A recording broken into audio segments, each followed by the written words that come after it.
Hello, this is Unlimited Splash, where we get better at Magic together through a new draft every day, and today is a fantastic day on Magic Arena if you like to draft, because right now on Midweek Magic, you can draft for free. This is a draft of Teenage Mutant Ninja Turtles. The cards are phantom, but it costs you 0 gems and 0 gold. And if you know me, you know that if there's an opportunity to draft for free ever in life, I'm there. So let's jump into it. I haven't played this set in a while, so I'm really looking forward to refamiliarizing myself with all of these cards. And by the way, if you're a hard-boiled limited enthusiast, then hopefully you just like the opportunity to draft for free. But if you're just someone who tries to do every midweek magic and get the free rewards, then you're also in the right place, because I talk through my decisions really thoroughly, and I'm going to take you right along with me in every single choice that I make in this draft. So hopefully the information will be transferable if you decide to join this midweek magic event and you just want to get your rewards out of it. Okay.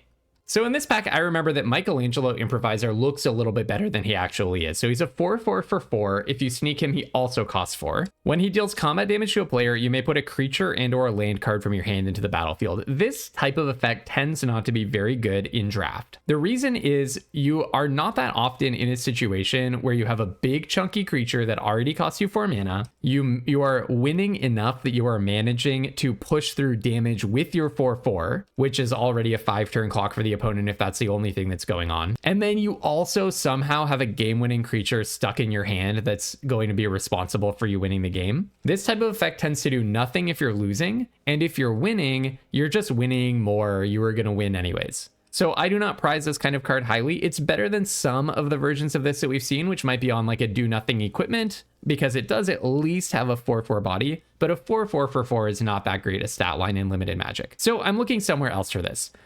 My inclination immediately is to go with the other rare, the Ravenous Robots. Is a 2/1 for 2. When you cast an artifact, make a 1/1 robot, and then you can activate its ability to make all of your tokens get haste until end of turn. This is a really, really nice synergy piece for looking back on this set, because I haven't drafted it in like a week and a half, or maybe 2. Maybe I haven't drafted in like 3 weeks actually, because I was drafting March of Machine every day, doing a bunch of arena directs, and then drafting Bloomborough, and also Foundations was in there. This is one of the decks that I really want to play. The Everything Pizza deck and the Is It deck are my 2 favorite decks. So I would love to take Ravenous Robots and just enjoy that. Westwind Avatar was really sweet. The thing that makes this good is having Turtle Butlers. So if you have the ramp, this can turn into like a 5-drop sometimes, or often a 6-drop. It's just sick at that rate. Karai is quite a good uncommon, and also Manhole Missile is really nice removal, and I was very partial to the Primordial Pachyderm and Return to the Sewers. That's probably the order in which I would pick the cards. Maybe Westwind Avatar, then Manhole Missile, then Karai, then Primordial Pachyderm. But definitely at the top of the list is the Ravenous Robot. So I'm going to go with that, and we'll be angling towards an Is It deck, but we'll see where the cards take us. Okay, all of the uncommons are not too incredibly convincing. So Genghis Frog's kind of sweet if you end up in the green-blue deck, but it's a little bit early to be speculating on some Signpost uncommon, I think, especially one that's different from this rare that we just took. It's just not rising to the level where I want to be pulled into green-blue by it. Shredder Unrelenting is, I think, a very underwhelming sneak card, and Raphael, I think, was pretty actively bad. However, I do really like the Turtle Blimp, so I think I can take Turtle Blimp. It's a 3/4 that makes a 2/2 basically. Vehicles tend not to be that good in limited, but this card was pretty good because it makes a card that can crew it, so it ends up not being too slow, and 2-for-1s are just always good kind of by their nature in Magic. So 2 pieces of cardboard for the price of 1, or 2 virtual rectangles on your screen for the price of 1. That's just good. Okay, Buzzbots, I would be very happy with. Manhole Missile, I would be happy with. In other colors, there's not that much to pull me into anything else, but I'm just going to go with the Turtle Blimp. Buzzbots is probably very close behind it, or really maybe even a shade above it, but I think I'm going with the Turtle Blimp here. Okay, Raphael's technique is not good. This is a symmetrical discard and draw. Totally symmetrical effects in limited are typically quite bad. I think maybe I could take a Fugitive Droid and just try to have a really fast version of the artifact deck. I think it's a little bit too little, though, if you're not going in a very fast direction. So another option would just be to take either the interactive spell, Return to the Sewers, or I could take the Omni Cheese Pizza, which is just awesome value if you have like Ravenous Robots. So I remember I was a big fan of Return to the Sewers. It does also interact with the Ravenous. Oh no, this casts an artifact spell, not one an artifact enters. Never mind, no synergy there, but still.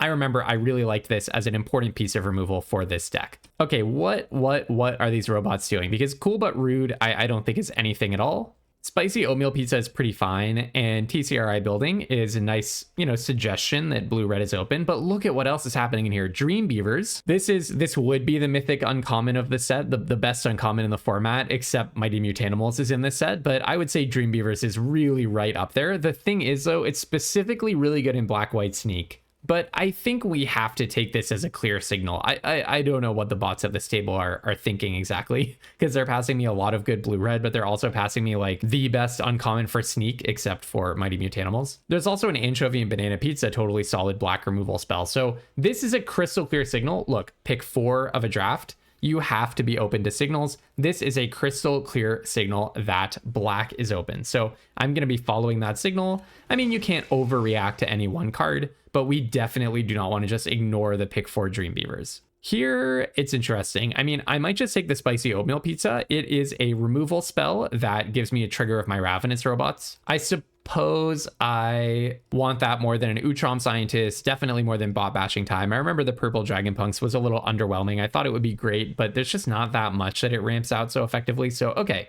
We're going to ignore that Dream Beavers, and I'll just take the spicy oatmeal pizza. Hey, maybe there were like 5 amazing black cards in that pack to start off with, and we shouldn't read anything into it. Okay, I remember being super disappointed by Henchbots. I had high hopes for that card. I thought it was a really interesting design. It turns out to be quite bad. Here, I think I'm just going to take Mind Transfer Protocol. I remember I initially didn't think this card could possibly be any good, basically, but it turns out to be perfectly respectable. So I'm just going to snap that up, and it's just fine. Note that we did have a green-black dual land in that pack. That does tell us something, but now black is definitely drying up. I think that was a very stray Dream Beavers. So I'm going to go ahead and grab a Donatello here. There's also Utrom Scientist, I guess, Slither Encrypted, maybe I could play, but I really like Donatello in the Artifacts deck. It's a pretty sweet one to have access to. Here, there's really not that much going on. So I could take the Mouser Mark III. It might, on average, be the best card in my deck, but I actually think Raphael Tough Turtle, there's some kind of sickening things you can do with this card. I've had people really go off on me with Raphael. It's kind of a build around. I do think it's a shade worse than the Mouser Mark III on average. But the thing is, if I have cards like Ravenous Robots, then you start getting just like a bunch of triggers with your Raphael. That could definitely be good. So I'm going to speculate on that one. Here, I think I'll just take the Null Group. I mean, I don't think I want to be on hard 1 GT. I actually think this card has a lot of raw power. Its problem is just that it's really slow, right? It doesn't affect the board and it costs 4 mana to do anything, and you need a chunky creature in addition to it. Whereas Null Group Biological Assets, not a great card because, it can trade down with a 1-drop, can't really block very well, but on the other hand, it does give you card selection and some kind of a threat. I'm also kind of partial to the Crustacean Commando, but that you're not really supposed to be playing that card. Okay, here I think I'll just solidify my lane by taking Raphael Most Attitude. 4/3 Menace for 4. It's not a good card, but it's a card that can win games. You kind of have to respect a 4-power Menace creature. And then I'm very happy to see an Omni Cheese Pizza, super synergistic with my plan. Really love seeing that. And I guess I'll take a Punk Frogs. Again, another card with just the stats that it could win. And another Raphael. I guess we're in the right lane. Paramecia Cloniax is not a good card, but seeing it here, it does make me think maybe black is ever so slightly behind Izzet in terms of openness, but okay. Wow, opening. Okay, first of all, Party Dude. I'll link a video in the description where I Party Duded it out with a top 100 Mythic player or something. We had a totally awesome draft, and Party Dude played an absolutely central role. It was a totally silly going for it build around game. So I'll put that in the description. I'll also make it the video that's linked at the end of this video if you want to have some fun watching that. Okay, very painful to open a Mighty Mutanimals that we can't take, but I'm not going to be pulled into white here. We saw absolutely zero evidence that white is open unless you count Dream Beavers as a suggestion that sneak is open. And the thing is, Metalhead is really not that far behind the Mighty Mutanimals at this point in terms of card quality. In the early format, when you would get Mighty Mutanimals like pack 1, pick 5 and that kind of a thing, Mighty Mutanimals was doing a lot better, just totally uncontested. But I think things seem to have evened out to the point that Metalhead is totally a respectable pick here. And I do love Metalhead. Creatures that bounce a creature in recent limited have just been amazing. Okay, here I'm happy to take a Casey Jones. I definitely think we're going to hit the artifact density for this to be good. It can do things like grab a Metalhead, grab an Omni Cheese Pizza, Spicy Oatmeal Pizza, Turtle Blimp, etc. I would also be really happy to get this Buzzbots. Mechanized Ninja Cavalry is okay for me. This, again, I don't think this can do anything, although if I had another like month to be drafting this set, I would try to make the mill deck work, but I don't really think you're supposed to be doing that. Here, I'm just very happy to take another Casey Jones really fantastic card. Koya is really good as well. So is Leonardo, but I know I'm drafting with robots, so I can't read too much into their behavior, but it does make sense that white is flowing from the left because it was so cut from the right that we basically passed no white to the left, even though we weren't in it, right? It was so cut from the right that you're actually going to see opportunities to get into it from the left. That's a phantom signal in a draft. You need to not follow those. Okay, so here I'll take Casey Jones. I'm going to call out Manhole Missile as a particularly good card that we're passing here. And not that much else, but I'm just very happy with the Casey Jones. And holy smokes, everybody, I really don't think Metalhead should be 4th pick here. I mean, I guess maybe I just cleared the Is It lane really amazingly, so I'm going to credit this to my awesome draft prowess. Again, really good white card. I'm kidding, by the way. Again, a really good white card that we are seeing pretty late. Again, just kind of a phantom signal because white was so cut from the right. Someone's going to be happy to pick that up, and then we're not going to see any white pack 3. That's my confident prediction. Here, I definitely want to keep upping my artifact count so that I get more choices out of these Casey Jones. Really happy to see a Surveillance Cam. Love this card. Gonna take it. Wow. I mean, April O'Neil, I mean, I know I'm drafting with robots for free, so I'm not gonna complain too much about what the other people at the table are doing, but something's going wrong here, right? These robots are passing the best green common, maybe the best common in the format, and then the other maybe best common in the format, right? The best white common probably, or like really way up there. Maybe my card evaluation is rotten and stale after 2 weeks or 3 weeks of not drafting this format, but I highly doubt that things have shifted to such an extent that we're supposed to be seeing pick 6 Frog Butler and April O'Neil. But okay, it's too late for me. I'm firmly entrenched in Is It, unless something really dramatically bad happens. So here I will take a Surveillance Cam.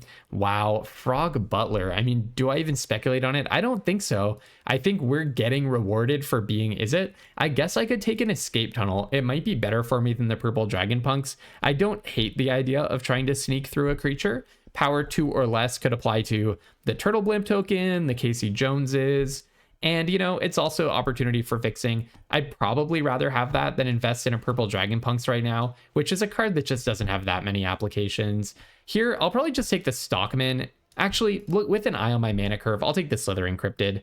It isn't an artifact, but it does make artifacts.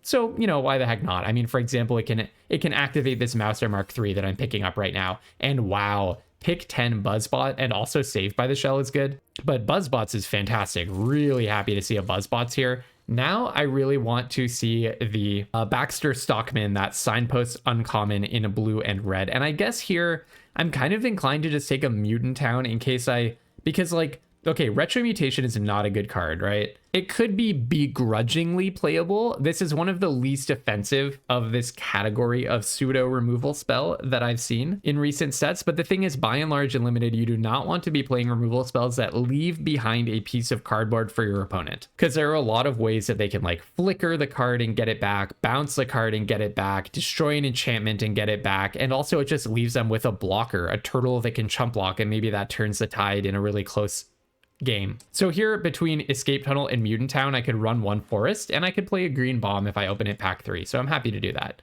I guess I'll take another Punk Frogs. I don't think there's any world where I'm playing Crustacean Commando. I don't think there's any world where I'm playing Punk Frogs, but holy smokes, another Omni Cheese Pizza. That's totally awesome. I'm very happy to see that. Another Party Dude. What a joke. Okay, I'm definitely linking right down below the ultimate Party Dude mirror match. The Party Dude match of the century, some people were saying. But alas, we are not party duding today. That is not the splash card that I was talking about. Rather than memeing it up, I think we'll take Donatello. A kind of a disappointing pick, honestly, but I think I'd rather have it than the Mind Transfer Protocol. I would like to replace these Raphaels, honestly.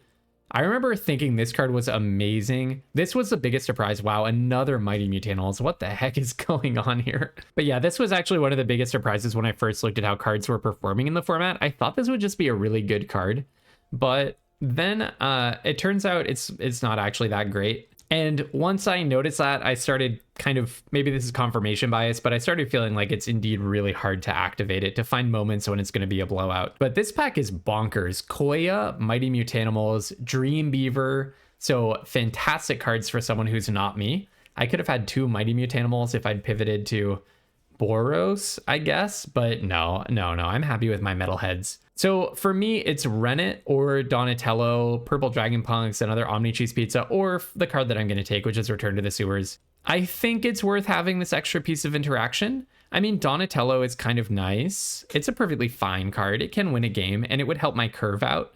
But I think Return to the Sewers is just better enough that I should still be taking it here. Okay, now this is really interesting. Like, I kind of do want the TCRI building.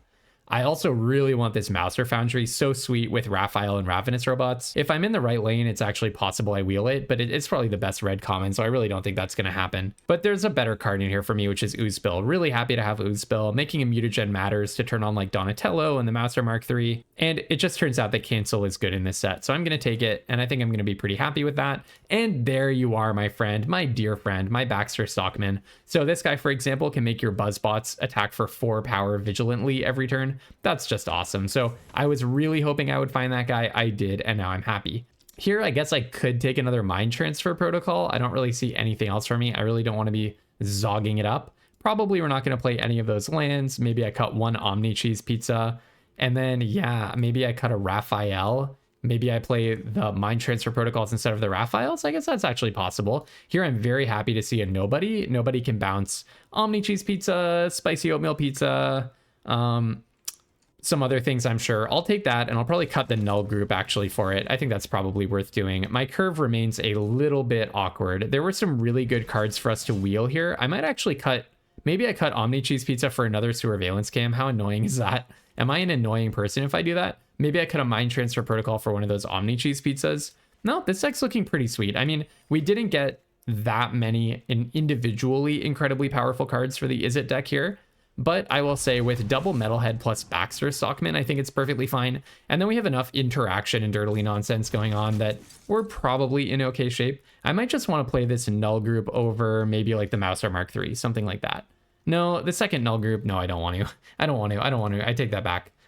And I don't really want to play Zog. It's a little bit too slow. So wait, this is 25 cards? Okay, we do have some cuts to do. Then I'm probably just going to cut the Null group and the Mouser Mark III, I would say. Actually, Raphael didn't really get there, did it? I think Raphael is not worth playing, so I can cut that and then maybe just cut the Null group.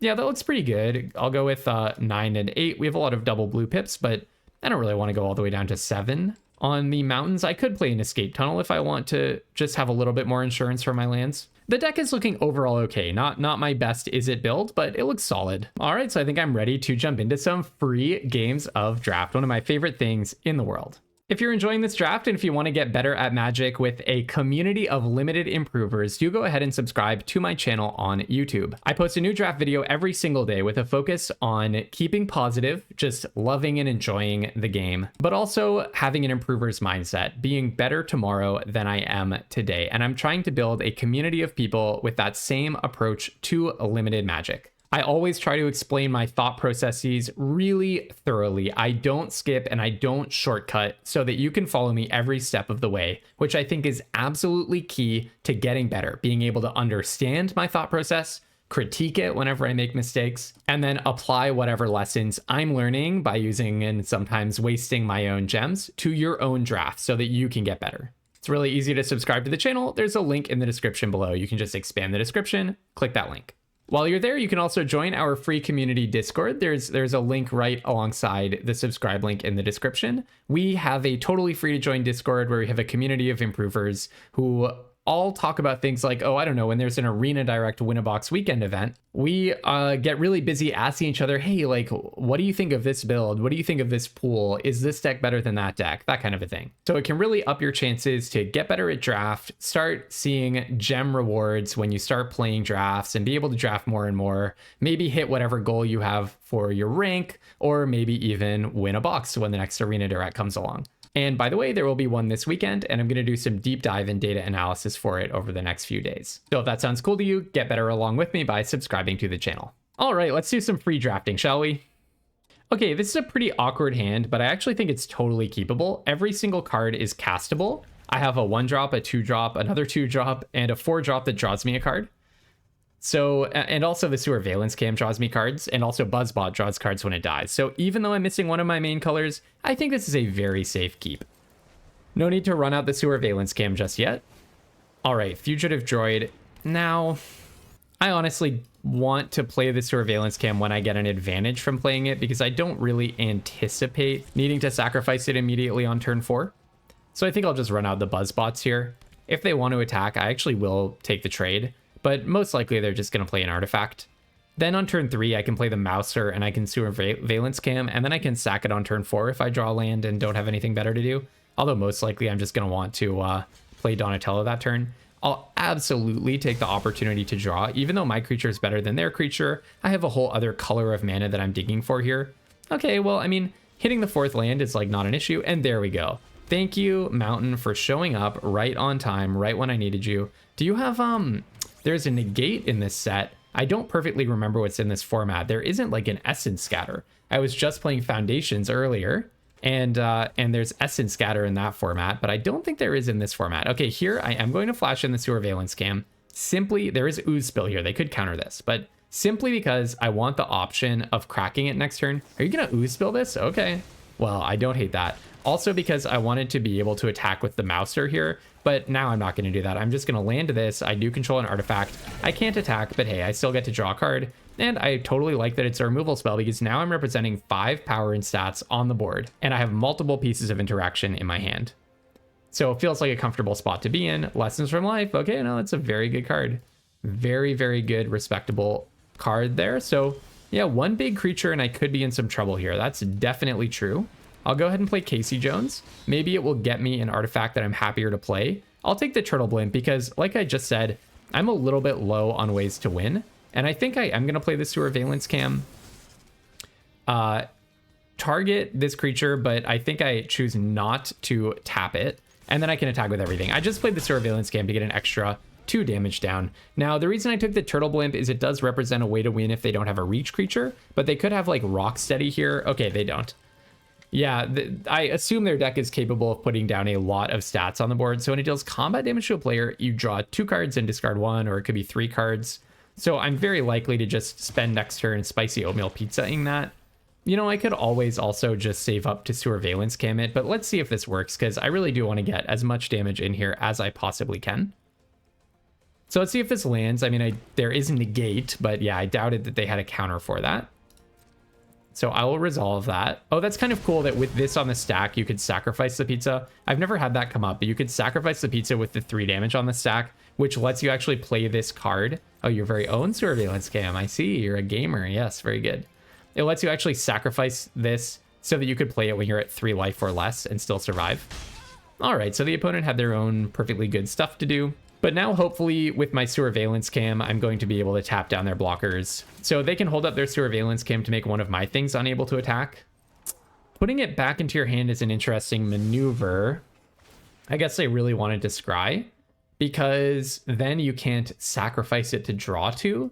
So this makes me suspect that they have something else to do on their turn.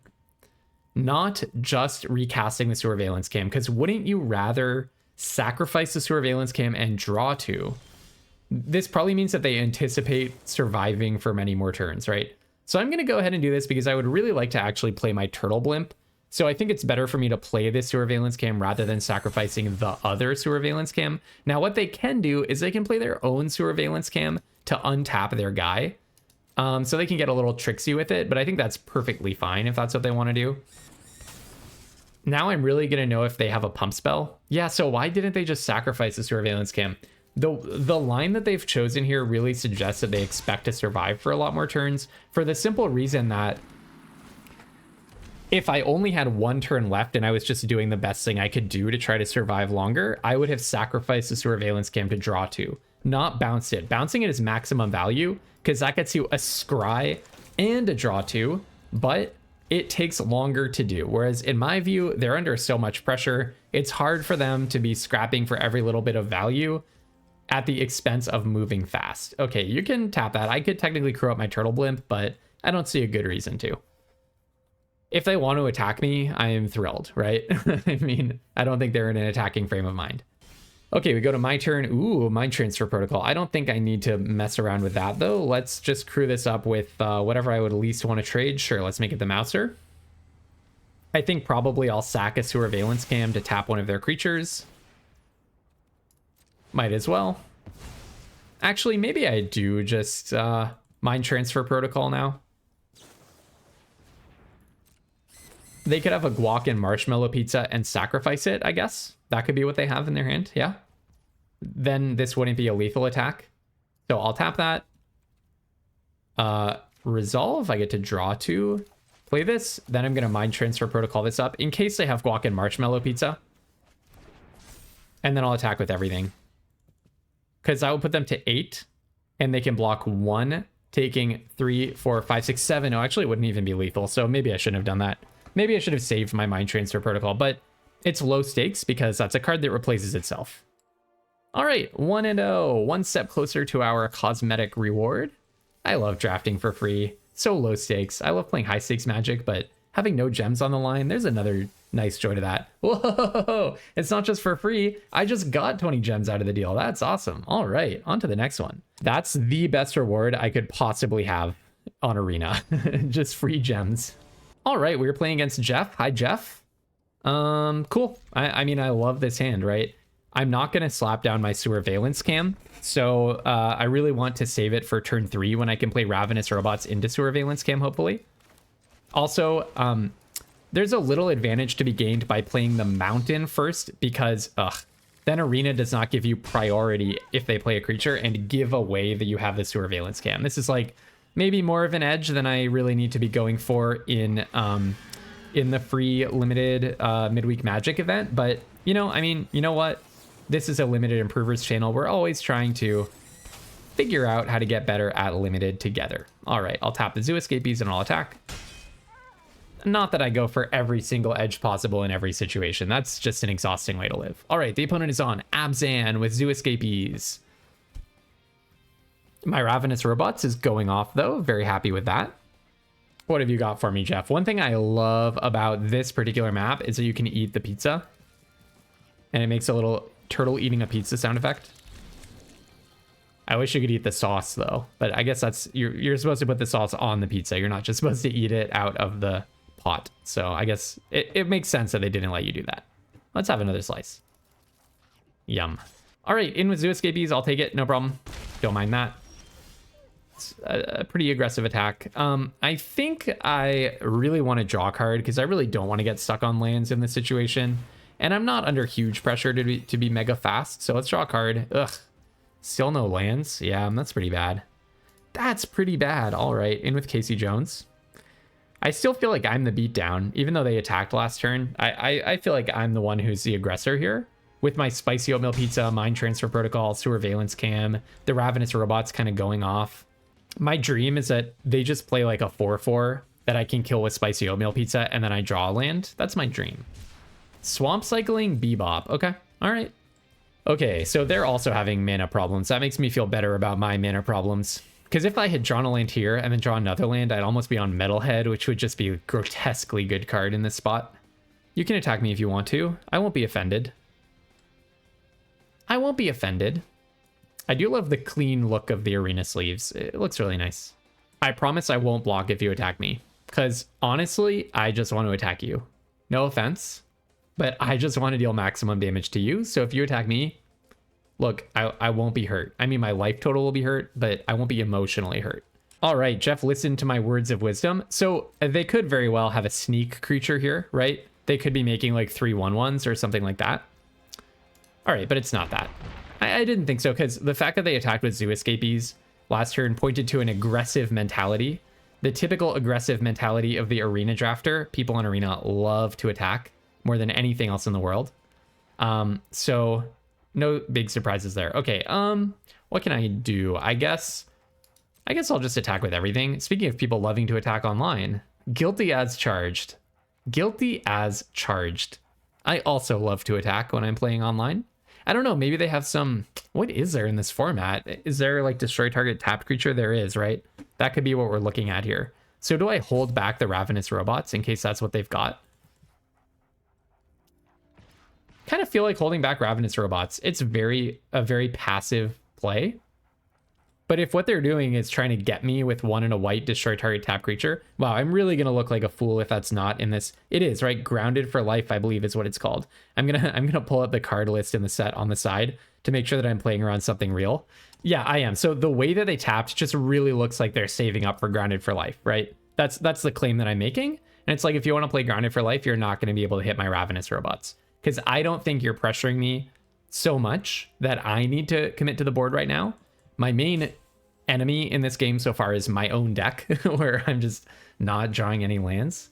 You know, another thing I could have done is Mind Transfer Protocol my Surveillance Cam, Kraken for an extra 4, hope to draw an island, play the island, and then Surveillance Cam on their turn, making a 1/1, to be a little bit less shaky on my lands.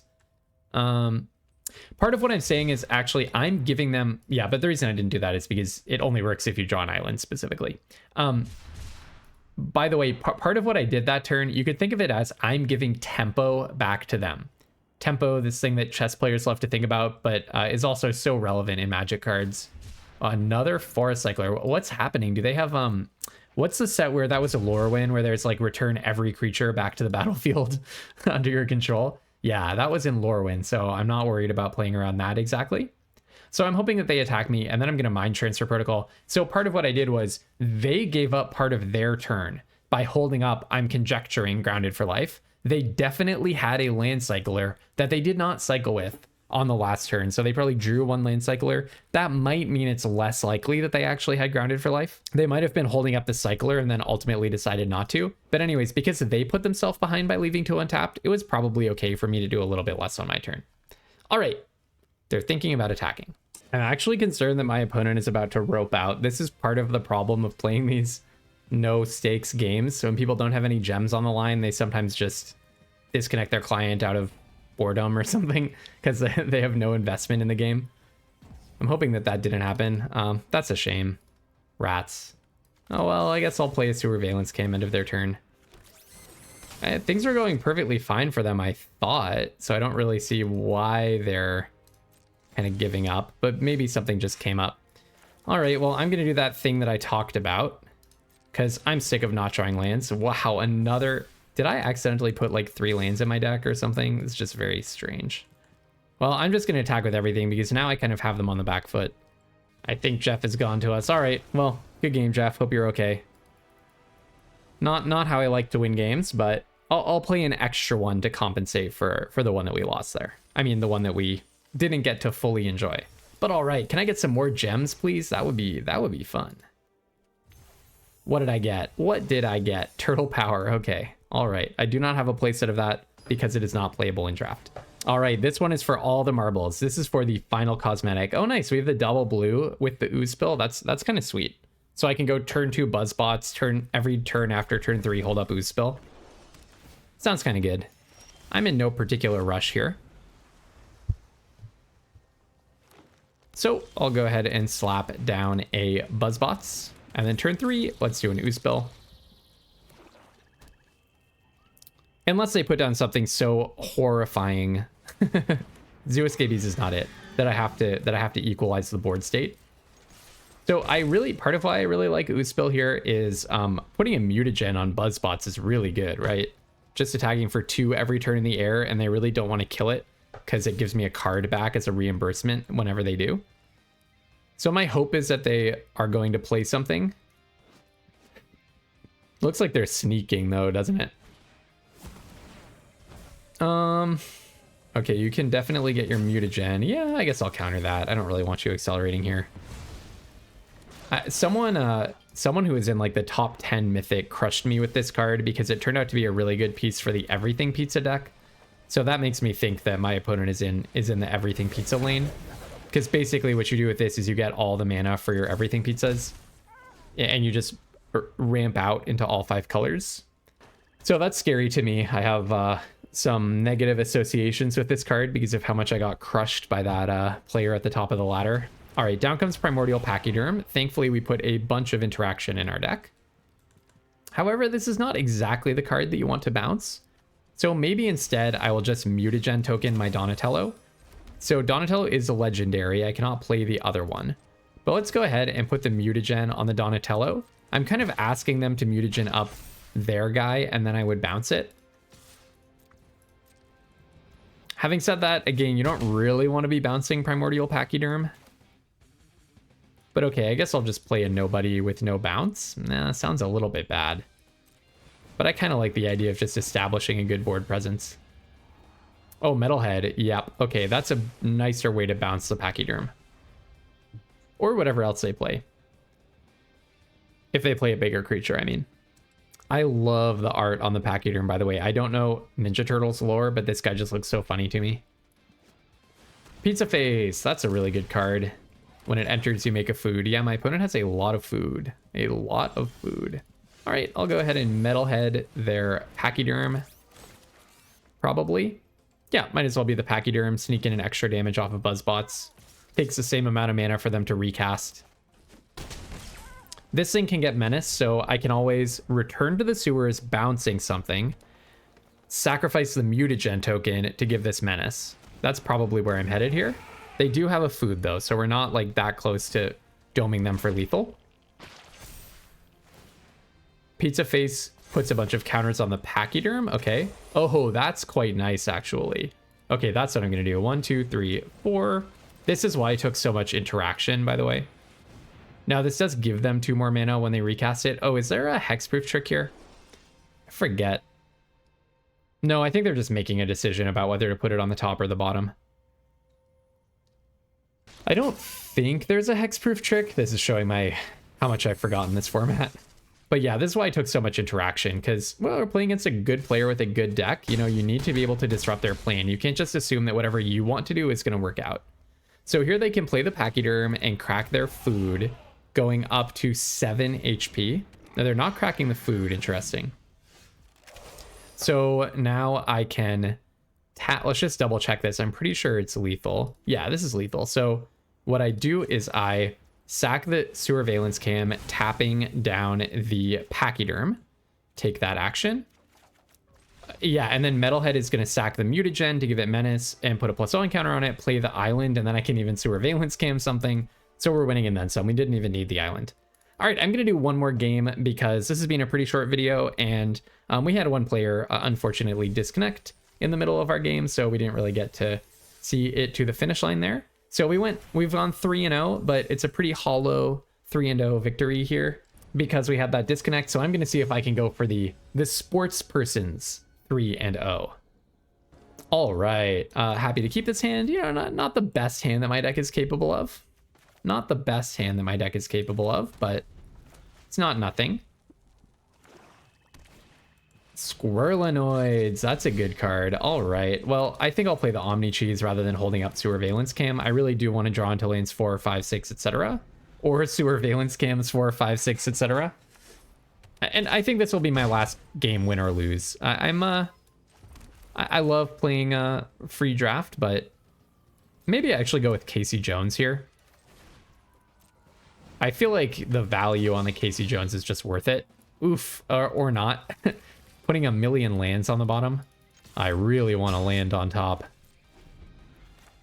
Yeah, because if I get a land on top, then I can pop the Sewer Valence Cam. Yeah, the value of free draft is really nice, but I'd say I'm reaching the point where I don't need to keep playing. Let's see. Discards 2. Okay, I'll discard the Slithering Cryptid and Sewer Valence Cam, I think.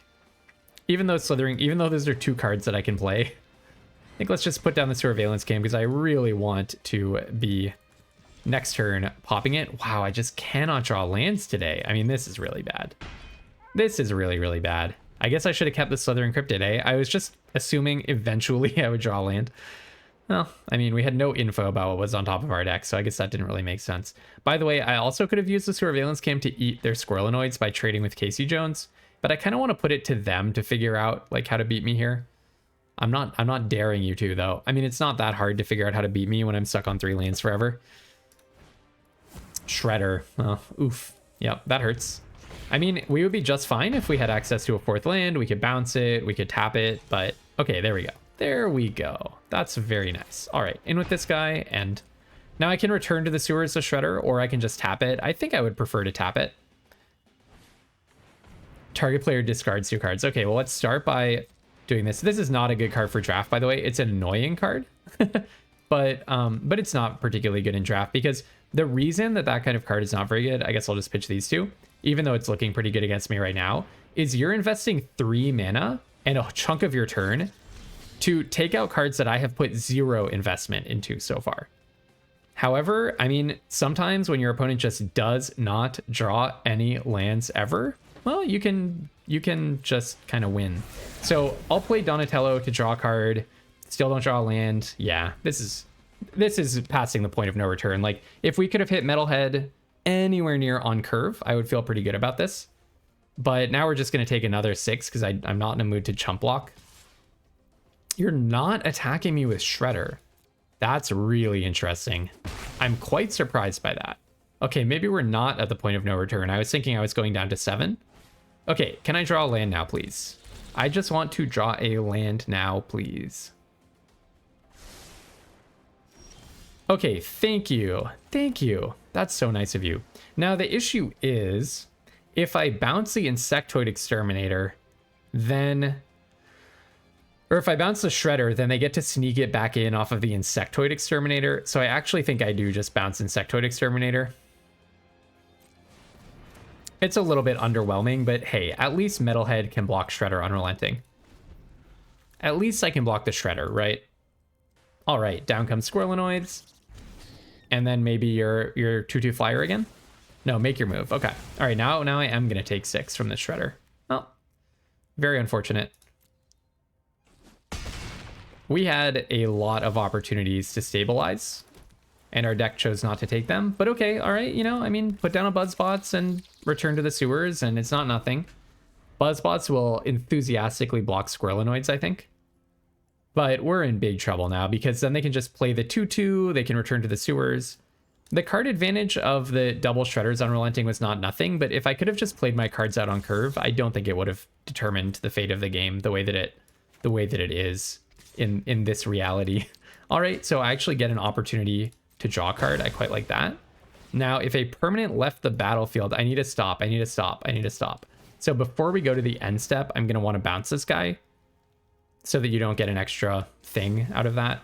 So let's put this guy on the top or the bottom, and then you can go ahead and scry whether you want to keep that guy on the top or the bottom. I'm doing this before the Insectoid Exterminator trigger so that they effectively lose their scry. They put it on top, which makes perfect sense, of course. I'll go ahead and play the Metalhead, and then probably again I just have to bounce the Insectoid Exterminator. And then there's a question about, do I actually pop the Mutagen to get an attack in? I don't think I possibly can. So actually, first let's play Casey Jones. Because that's the question mark. That will determine what I do next time I play. Another whiff on Casey Jones. Wow. Okay. All right, well, I'll bounce Insectoid Exterminator. And I don't have any attacks here, unfortunately. I would be very surprised if I really get to attack again. I mean, yeah, Casey Jones was supposed to get us card advantage. This Casey Jones was supposed to get us card advantage. Now I'm going to be able to draw all of the lands that I didn't draw before, I'm sure. So now we're going to play a Rat King, and it's going to trigger, and then you are going to eventually get the opportunity to bring back your Shredder Unrelenting. I mean, this game is not completely lost, but the fact that I have, like, so many lands left in my deck. Okay, Sewer Valence Cam, that's a really good one. That is a really good one. So I think maybe I buff up the Casey Jones and just offer a trade. I kind of like that idea. Make a 1/1 and put a counter on this guy. Sack 3 rats, return a creature, and all creature cards of the same name from your graveyard to the battlefield tapped. Sure. Actually, maybe I just attack with both, to be quite honest. I think that sounds good. It's not like they're going to be blocking me. This is 6 damage is not nothing. And then during their turn, I get to tap down 2 different creatures with Sewer Valence Cam. The downside is if they have a sneak card. If they have a sneak card, they can sneak it in, but maybe I'll make them bounce the token, which puts them further away from the Verminister. All right, so before attackers, I do not want to pass to attackers, thank you.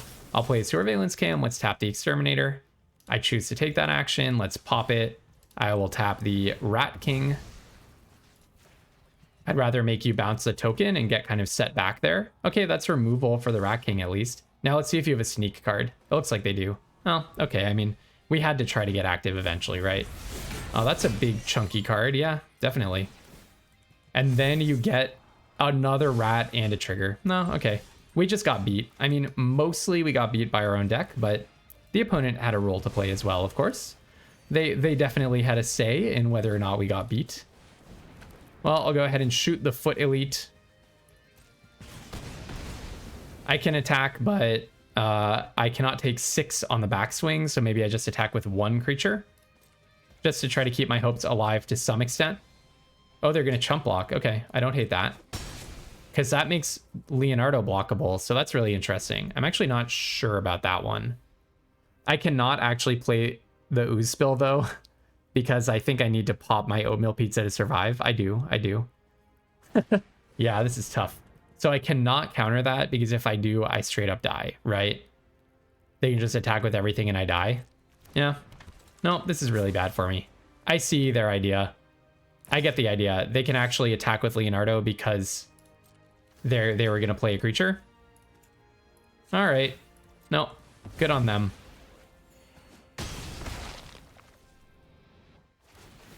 And then the Rat King goes off. I could have shot the Rat King instead of the 2/4. Maybe that would have been better, because this is making infinite chump blockers. Yeah, Oozespill was actually a really bad card to draw now that I think about it, because I was just basically dead on board. Okay, Donatello, that's not the worst. 1, 2, 3, 4. So now any land and I can afford my counterspell. Draw a card. All right, well, okay. I'm still in this somehow. I somehow am still living here. I don't know how, but somehow. Lita. Now, can I possibly counter that? So I'm going to take 2, 3.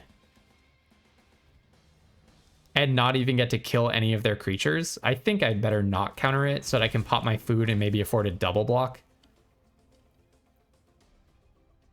I'm amazed that I'm still in this one after getting stuck on 3 mana for so long. I'm very pleased that I'm still somehow in this game. I mean, I'm badly losing, but I'm actually not dead yet. That is an achievement. All right, go ahead and play this. No attacks end. All right, whatever they play is getting countered if it is anything, but they don't really have to play anything anymore. All right, they can just basically sacrifice this to put a counter on their Verminister, which I assume is what they're doing. All right, that can get Ooze spilled. All right, if I could draw a flyer, then I wouldn't be stable exactly. Oh yeah, Lita's gonna start going off as well. Hey, but we survived for a nice long time here. There was even, and now we're just going to draw all the lands that we didn't draw in the early game. There was even a moment where I felt like we were putting pressure on. That's okay. We don't need to see this one out. You know what? Kind of want to play another one. I'm kind of dissatisfied with that game. Kind of want to play another one. The Shredder's Revenges were nice for the opponent, but I would say they were mainly nice because I was having such resource issues already. I don't know, maybe I do another Mind Transfer Protocol over Slither Encrypted. That would have been pretty nice there. I basically always have random artifacts lying around, and it would have helped me draw land, so I wouldn't have discarded it. Yeah, I was already so resource constrained that making me more resource constrained like lined up nicely in their favor.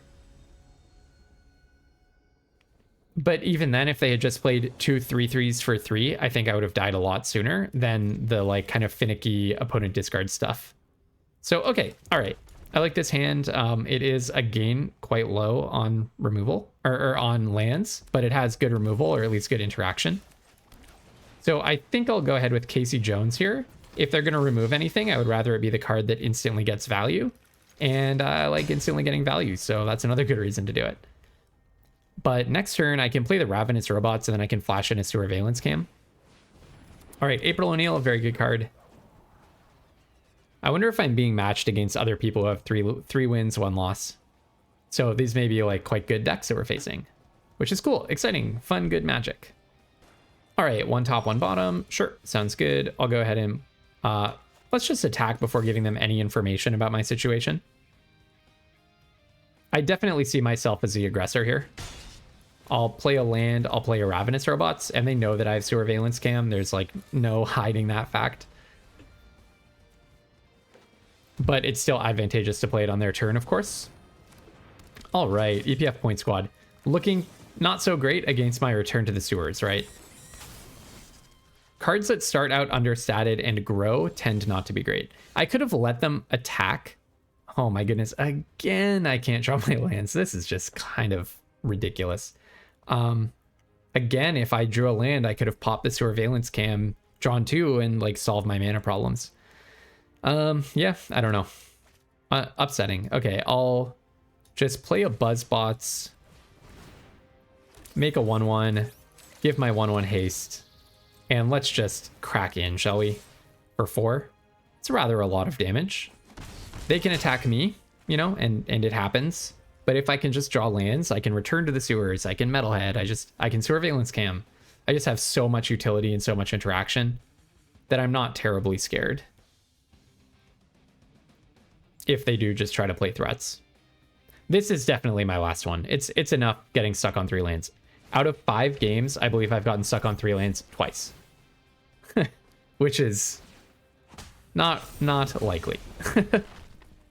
I might just sacrifice Buzzbots here, to be quite honest. I think it's worth just sacking the Buzzbots to draw a card. I really do not want to be stuck on 3 lands for another, on turn 5 for another game. You know? Okay, I'm happy I did that. I'm very, very happy that I did that. Do I just play Donatello? Kind of like the idea. Play Donatello, and then I can Metalhead bouncing their henchbots, or I can return to the sewers bouncing their henchbots. Is my deck just too mana hungry? No, like no deck is going to be happy being stuck on 3 lands every game, so I don't think that's the issue. All right.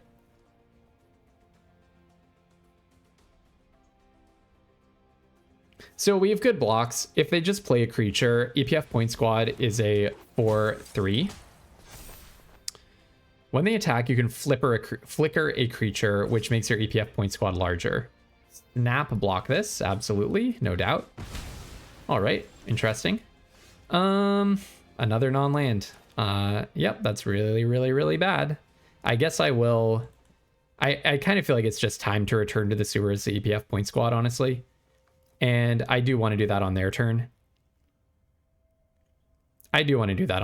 So, okay. Oh, frustrating. Actually, I can Mind Transfer Protocol and block something, like block down with the Surveillance Cam and draw a bunch of cards and hopefully get unmana screwed. That actually sounds a lot better, doesn't it? All right, EPF Point Squad gets bigger. Actually, I think that's a good play, right? I think that's a nice use of my resources. So they can attack with the neutrinos. Oh, you're not even flickering EPF Point Squad. Wow. Good job to the opponent. I guess they read that I had something. All right. So you flicker Eastwind Avatar, it comes back tapped and attacking. Just a really good read by them to not even attack with the EPF Point Squad.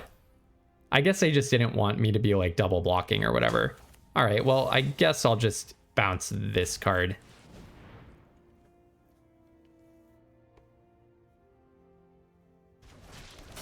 So that I don't take a zillion damage in the air. Oh my goodness. I just can't even. I just have no idea what to say at this point. I would be in such an aggressive position if I could ever draw lands. I swear my deck is much better than it's playing out. But okay, these things happen. That's Magic cards. So I really like the order in which we made this happen because now EPF Point Squad is on top. They do seem like they're also kind of choked on lands. I'm actually surprised that they put the EPF Point Squad on top. I do recognize that this is a really strong synergy, but it's going to take them multiple turns to get this back online. And in the meanwhile, you know, they can only do it at a rate of 1 per turn, right? All right, maybe next turn I do pop the Surveillance Cam to tap like Eastwind Avatar and get some attacks in because I really just want to draw my lands. Although if I do draw another land just off the top, then I get to play Metalhead, maybe bounce their henchbots. That would be kind of sweet. Maybe actually bounce Eastwind Avatar, another non-land card. What are we looking at now? 1, 2, 3, 4, 5, 6, 7, 8, 9, 10, 11, 12, 13 non-lands to 4 lands. Okay. I'll go ahead and probably I mean, maybe by now I actually just mind transfer protocol. I could attack with everything and then mind transfer protocol something. That could actually be a good move. I think I like that idea. Or just attack with the 2/1/1s and mind transfer protocol them. I really want to play the mind transfer protocol here. If they don't block with anything, I'm actually perfectly happy with that because I get an extra 4 damage out of the equation. And if they do block with something, obviously I'm very happy with that. Next turn, they do get to play the neutrinos. If you block with henchbots, that actually worries me. That's a scary block. All right. Okay. So I'll go ahead and mind transfer protocol, drawing another non-land card. Unreal. Unreal. This is just, you can only laugh at this point. So I have 13 lands left in these 22 cards. Okay. Okay. All right. It happens. It happens. I mean, my only consolation is that my opponent is also mana screwed. Not that I ever root for my opponents to be mana screwed, but if I'm going to be this stuck on lands, I want someone else to be suffering right there along with me. I am kind of surprised for that reason that they kept these cards on top. Oh, and were they the whole time? They must have been looking at a Jenica that they couldn't play because it would screw up their draws. That's so funny. I think they probably should have put them on the bottom then when they had the option. You don't have to put it on top with Return to the Sewers. Okay, another non-land card. I was going to say now I can Metalhead my Donatello to get it back, but no, I cannot. I just don't get to. What do I even do? I'm actually getting to the point of being kind of flustered. I'm now at 15 non-lands and 4 lands. I guess I'll play an Omni Cheese Pizza. I have less than 0 faith that I'll draw a land, but hey, maybe it'll happen for me now. Okay. All right. Okay. No more complaining ever again for me. I managed to draw a land. I'm not dead yet. That's another land. Attack with both. End.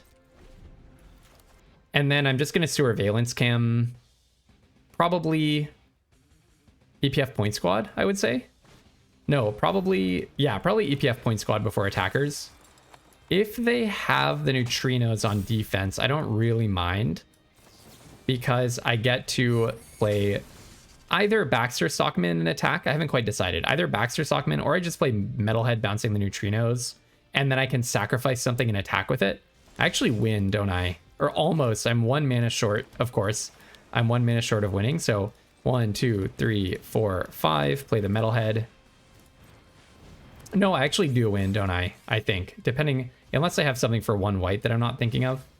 I will go ahead and sacrifice a Surveillance Cam. Oh yeah, I can also tap the henchbots. See, that's pretty awesome. That's pretty awesome. Get a +1 counter in for everything. All right, we got there.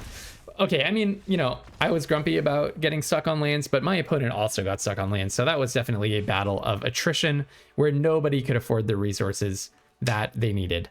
All right. As flustering as it can be to to get stuck on 3 lands in multiple games in a row, that was a ton of fun. I got to relive this pretty fun draft set. Izzet was definitely one of my favorite places to be in this format, and this was a totally fun version of the Izzet deck, packing in Metalhead, Baxter Stockman, Casey Jones, Ravenous Robots, some very powerful cards, together with a lot of synergy with the Surveillance Cams, the Donatellos, the Turtle Blimps. I never actually got to cast Baxter Stockman, but in that last turn, I could have played that instead of Metalhead, and it would have been nearly as dangerous. So if you're a hardcore limited improver, then hopefully you just enjoyed some free draft. And if you are somebody who just wants to get some quick wins at Midweek Magic, then hopefully this gave you some ideas for how to approach getting these cosmetics for yourself. Tomorrow I'm going to be back with a data deep dive on how to win in this weekend's Bloomborough Arena Direct, which is going to be for Bloomborough Japanese Play booster packs. So make sure to catch that data analysis if you want to have the best chance possible of winning on the weekend. And after that, every single day I do post a new draft video. So until then, have tons of fun playing Magic, everyone, and don't be afraid to splash.